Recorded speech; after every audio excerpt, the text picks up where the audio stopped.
Welcome back to our YouTube channel. तो आज हम करने वाले हैं some applications of trigonometry chapter. तो हमने ट्रिगोनोमेट्री चैप्टर खत्म कर रखा है, तो आज हम सम एप्लीकेशंस ऑफ ट्रिगोनोमेट्री खत्म करने वाले हैं। Let's start. So some important term हमने पिछले चैप्टर में ट्रिगोनोमेट्री पढ़ा था, उससे तो ये आसान चैप्टर ही है। हम एक राइट एंगल ट्रायंगल में खेलते हैं। जब भी हम ट्रिगोनोमेट्री करते हैं हम राइट एंगल ट्रायंगल में खेलते हैं। सपोज करो अगर हम सम एप्लीकेशन ऑफ ट्रिगोनोमेट्री से हम हाइट ढूंढेंगे।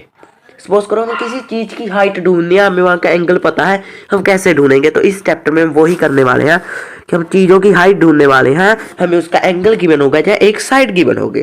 सपोज करो एक बिल्डिंग खड़ी है, उस पर मैं 30 मीटर दूर खड़ा हूँ। यहाँ से मैंने उसके ऐसे टॉप को देखा, तो जो ये एंगल बनता है इसे हम कहते हैं angle of elevation. Angle of elevation, angle of elevation. जिस भी चीज को मैं ऊपर देखता हूँ एंगल ऑफ एलिवेशन। जो ये साइट बनी इसको कहते हैं हम line of site. Site means देखना, इसे हम लाइन ऑफ साइट कहते हैं। मेरा मतलब अगर यहाँ पर कोई टावर है, यहाँ पर मैं उससे दूर खड़ा हूँ किसी पॉइंट सी पर, तो अगर मैं वहाँ के टावर के टॉप पर देखूँ, जो ये एंगल बनेगा इसे ही हम एंगल ऑफ एलिवेशन कहते हैं। Angle of elevation.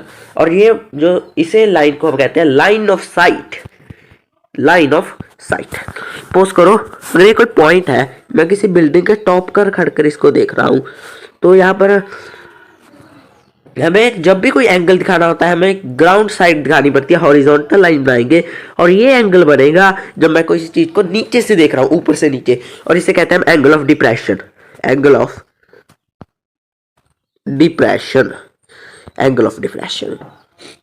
डिप्रेशन मैं यहां पर बता देता हूं, डिप्रेशन, एंगल ऑफ डिप्रेशन। जब मैं किसी चीज को ऊपर से देखता हूं, अगर मैं यहाँ पर एक टावर को ऐसे हाइट से देख रहा हूँ किसी से, तो यहाँ पर मैं ऐसे लाइन बना के यहाँ पर जो एंगल बनेगा इसे मैं कहूँगा एंगल ऑफ डिप्रेशन। अगर मैं ऐसे ऊपर देख रहा होता है इसको, तो ये बनता है angle of elevation, angle of depression. तो ये था सब इंपॉर्टेंट टर्म्स, बस इतनी थी। तो हम एक क्वेश्चन करते हैं, चलो। From a point suppose let the point A, let the point is A.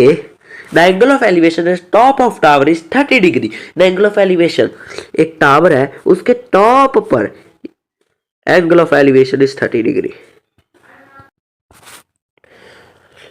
Find the height of tower is the point is 30 metre away from the tower. ये जो पॉइंट है इसे सी मान लिया थे, बी मान लिया, ये 30 मीटर दिया हुआ है, 30 मीटर। अब देखो इन्होंने हमें बेस दिया हुआ है।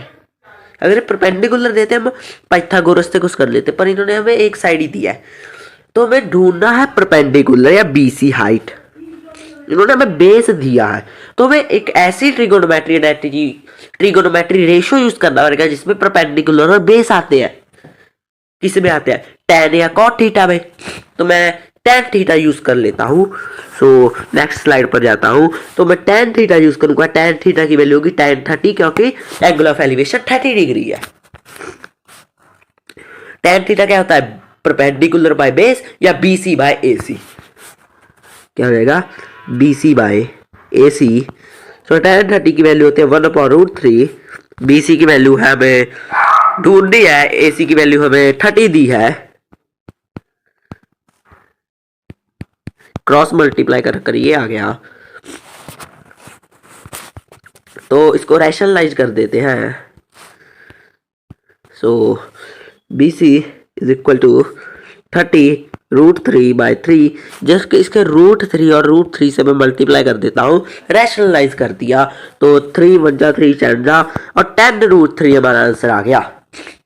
बहुत सिंपल क्वेश्चन है। तो फिर से बता रहा हूं, अगर मैं किसी टावर पर ऐसे एंगल देखूं तो ये एंगल ऑफ एलिवेशन बनता है। अगर मैं किसी टावर से ऊपर नीचे का पॉइंट बनूं, यहां से ग्राउंड साइड बनाकर एंगल ऑफ डिप्रेशन बनता है। तो एक और क्वेश्चन करते हैं। From a point, okay, let the point is a, the angle of elevation on top of tower angle of elevation is top of our is 30 and angle of elevation, मैं erase कर देता हूँ इसको, मेरे पास जगह थोड़ी की कम है। And the angle of elevation at the top of a flag is 45 degree. तो इसके ऊपर कोई फ्लैग है, इसके ऊपर कोई फ्लैग है, वहां पर एंगल ऑफ एलिवेशन 45 डिग्री आया।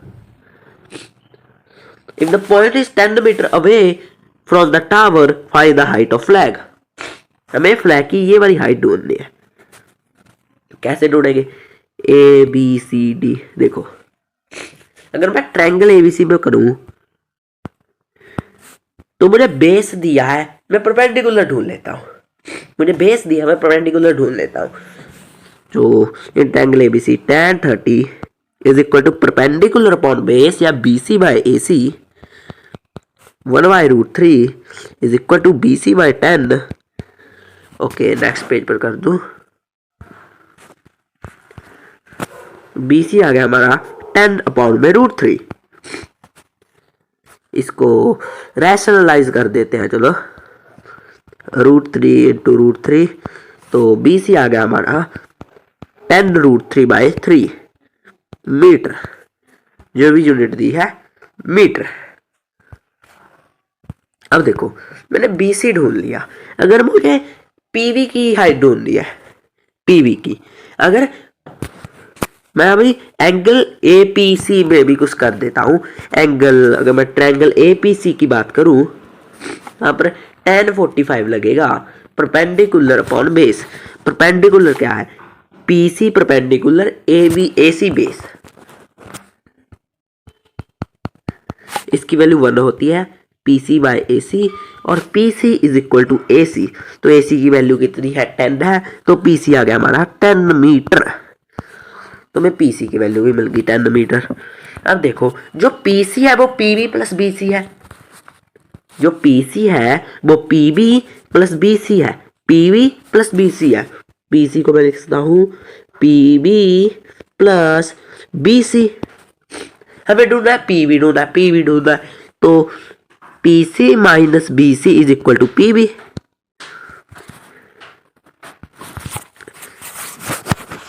यही होगा, तो ये बी, तो पीसी की वैल्यू है 10, बीसी की वैल्यू है 10√3/3 इज इक्वल टू पीबी। 10 ले लिया कॉमन, 1/√3/3 हमारी पीबी की वैल्यू आ गई। इसको और सॉल्व कर लेते हैं। सो ये आ जाएगी एलसीएम लेकर 10 1 माइनस 3√3/3 हमारे पीवी की वैल्यू आ गई। तो पीवी की वैल्यू आ जाती है एलसीएम लेकर 10 3 माइनस √3/3, तो ये हमारे पीवी की वैल्यू आ गई मीटर में। तो height of flag, therefore height of flag is 10 bracket 3 minus √3/3 metre. तो ये हमारी वैल्यू आ गई फ्लैग की। बहुत सिंपल सा क्वेश्चन था। तो नेक्स्ट क्वेश्चन करते हैं।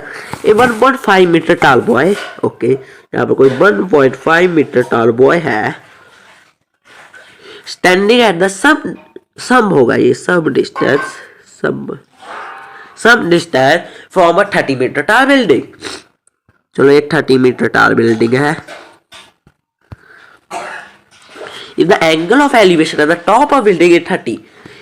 अब एंगल ऑफ एलिवेशन यहां से नहीं बनाएंगे, हम यहां से बनाएंगे, यहां से ग्राउंड लेवल ड्रा कर लेते हैं, ग्राउंड लेवल। तो ये बन गया 30।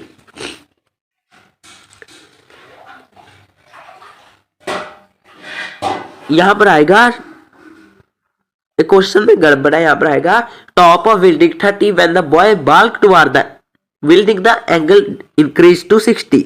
ये क्वेश्चन ऐसा है। When he was building, find the distance he walked toward building। तो ये A होगा, ये B होगा, ये C होगा, ये D होगा, ये E होगा, ये F होगा। हमें ढूंढना है PF, ये P है, PF ढूंढना है हमें, PF ढूंढना है हमें। सो PF ढूंढने के लिए मैं क्या करूंगा?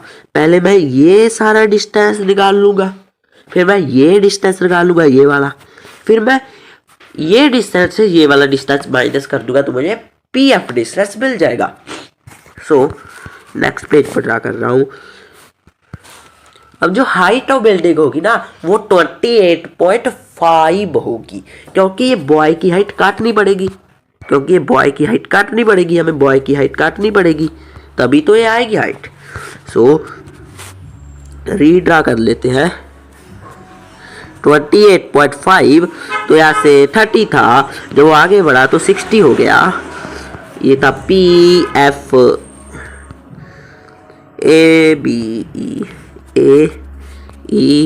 ABEBC, जो BC है वो PE के बराबर होगा। सो मैं ये वाले ट्रायंगल में PAE ट्रायंगल में PAT ट्रायंगल में मैं क्या, मुझे ये दिया हुआ है, मुझे PE ढूंढना है, तो मैं tan थीटा यूज करूंगा। तो tan 30 is equal to perpendicular by base, तो परपेंडिकुलर की वैल्यू है AE, बेस की वैल्यू है PE, AE by PE, AE की वैल्यू है 28.5, तो ऐसे क्रॉस मल्टीप्लाई कर P की वैल्यू आ गई 28.5 रूट 3, ये आ गई P की वैल्यू।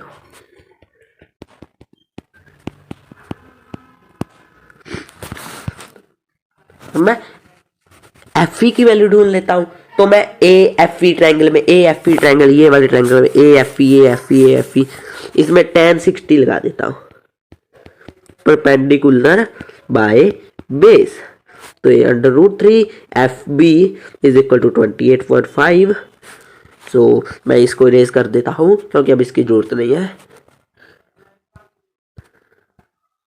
सो देखो, तो FB आ गया हमारा 28.5 रूट 3, रैशनलाइज कर दिया मैंने, तो आया ये 28.5 रूट 3 बाय 3। सो तो आ गया 28/5 रूट 3 बाई 3 आ गया, रैशनलाइज कर ये कट जाएगा कितने पर 9.5 रूट 3 मीटर आ गया हमारा FB। तो यहाँ पर देखो ये पूरा डिस्टेंस तो हमारा आ गया था 28.5 रूट 3, ये 9.5 रूट 3, तो अब ये डिस्टेंस ये माइनस ये होगा, PE minus FE is equal to PE होगा, PE minus FE is equal to PE है PF। ओके, PE की वैल्यू है 28 रूट 3, 28, इसकी वैल्यू होगी 9.5 root 3 is equal to PF। तो इसको सॉल्व करेंगे, हमें इसकी वैल्यू आ जाएगी रूट 3 ले लो कॉमन, तो यहाँ पर 19 बचेगा, ये इसकी वैल्यू आ गई PF की।